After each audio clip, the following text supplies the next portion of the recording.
Buenas tardes y antes de nada agradecer a todos los que han hecho posible que podamos estar aquí hoy, esta tarde, y agradecimiento especial a los sanitarios a los que le dedico mi charla. Érase una vez. Bueno, en el cuerpo humano hay 37,2 billones de células que trabajan cada día porque funcione bien y porque podamos vivir. Así es como comienza cada uno de los capítulos de un anime que se llama Cells at Work, Células en el trabajo, Ataraku Saibou en japonés, y que cuando yo lo vi me transportó en el tiempo inmediatamente a cuando era pequeño y estaba en la tele viendo la serie que le da título a mi charla, Érase una vez en la vida. Evidentemente, ver este anime me hizo pensar que qué guay que haya actualmente series que sean tan motivadoras como lo fue esta en su momento para mí. Porque mucho de lo que soy hoy en día, mi dedicación a la docencia, mi pasión por la biología, mi gusto por la divulgación o mi amor por la ciencia, se lo debo a series como Érase una vez en la vida.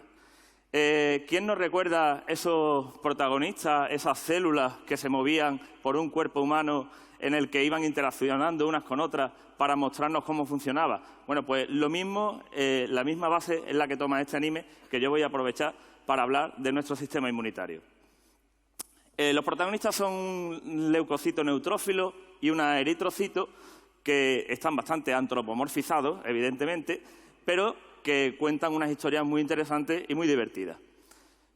Ahora aprovechando que el anime está de moda gracias a las plataformas de streaming, pues creo que hay que reivindicar el anime también como un nuevo medio para aprender ciencia y creo que podemos obtener muchas cosas interesantes de ahí. Ojo, que no por ser dibujo animado es apropiado para todos los públicos. Evidentemente, este al que yo me refiero está recomendado para mayores de 12 años. Sería más recomendable para adolescentes más que para niños. De hecho, una de las críticas que se le hace es que es muy sangriento. Hay mucha sangre, se derrama mucha sangre, hay escenas como esta, pero no es sangre. Lo que estamos viendo ahí es citoplasma bacteriano. No puede haber sangre dentro de la sangre, ¿vale? Bueno, como veis, el parecido de algunos de los glóbulos blancos, de los neutrófilos, como el protagonista, nos va a venir muy bien para hablar del origen de las células sanguíneas. La hematopoiesis es el proceso por el que se forman todas las células sanguíneas, siguiendo dos líneas diferentes, la línea mieloide y la línea linfoide.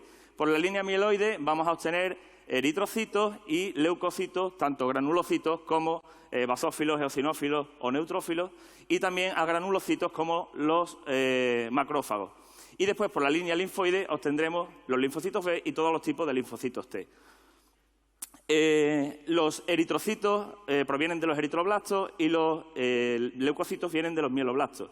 Esto nos lo cuentan en un episodio flashback que nos presentan a los personajes cuando eran pequeñitos y está muy guay porque, por ejemplo, a la chica eritroblasto le ponen una gorrita que tiene forma de glóbulo rojo real y esa gorrita tiene un pompón. Bueno, pues cuando se gradúa le quitan el pompón significando la pérdida del núcleo de los glóbulos rojos que, como hemos visto antes, no tienen núcleo. Después, el linfocito también nos muestra cómo madura y aparece un linfocito T inmaduro que cuando entra en contacto con el antígeno y tiene una conversación con una célula dendrítica, se activa, se clona y se transforma en un grupo de linfocitos T citotóxicos listos para dar una contundente respuesta inmunitaria.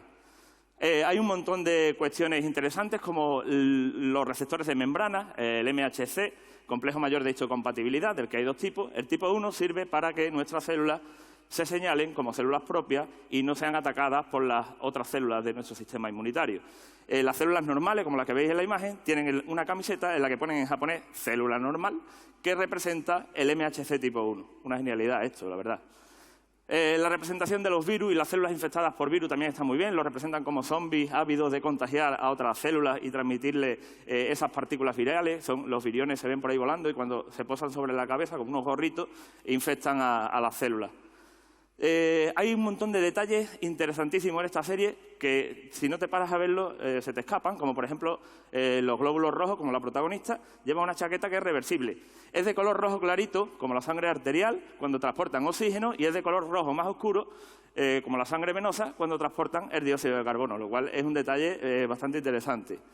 Vemos que la protagonista es muy despistada y a veces se pierde y se intenta ir hacia atrás y se encuentra con una válvula en nido de golondrina, como las que tienen las venas, que evitan el retorno venoso. Un detalle del que se hablaba mucho cuando salió este anime es que la chica es muy despistada porque es un glóbulo rojo deforme. Hablaban de que podría ser un glóbulo rojo falciforme, como el de la anemia falciforme. De hecho, tiene un mechón de pelo que está ahí señalado, que recuerda la forma exacta. Y esto era una teoría que había por ahí y lo confirmó la autora en una de las entrevistas que le hicieron.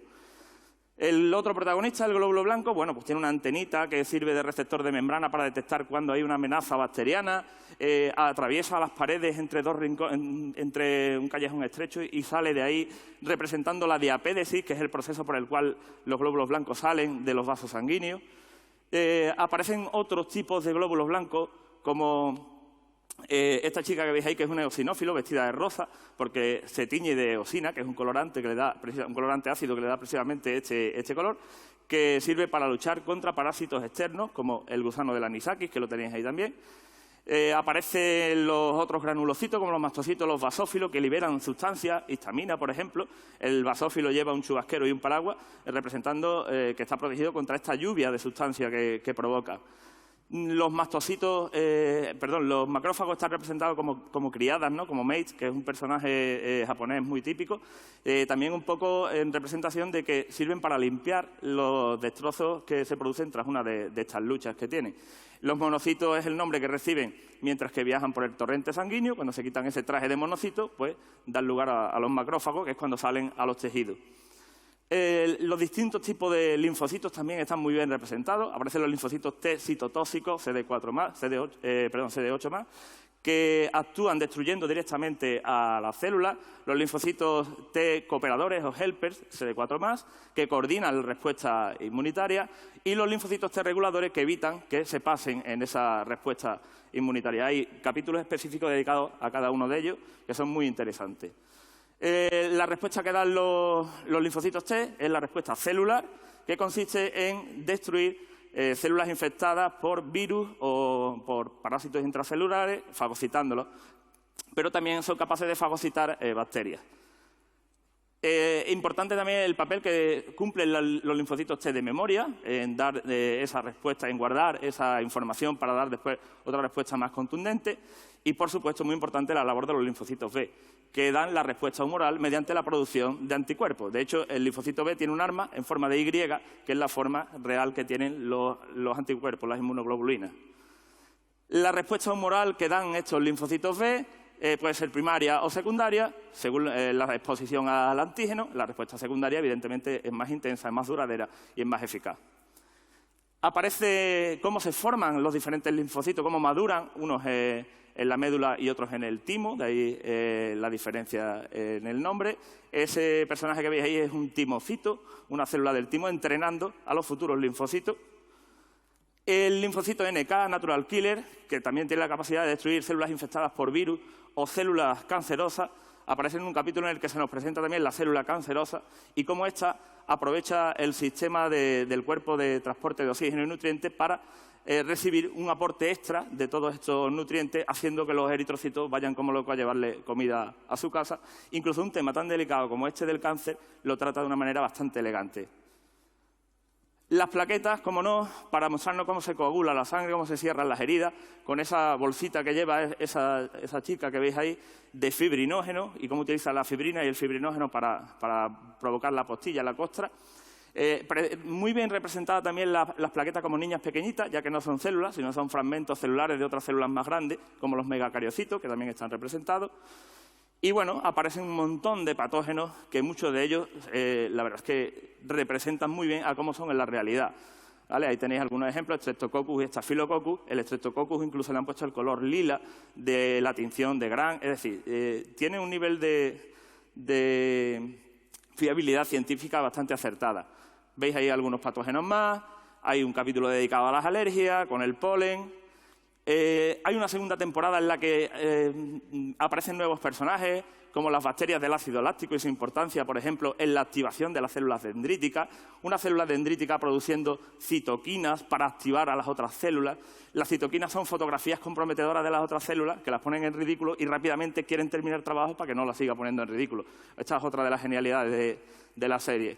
Y, bueno, y si no tenemos bastante, hay un spin-off que es Código Negro, en el que el cuerpo donde actúan estas células es un cuerpo que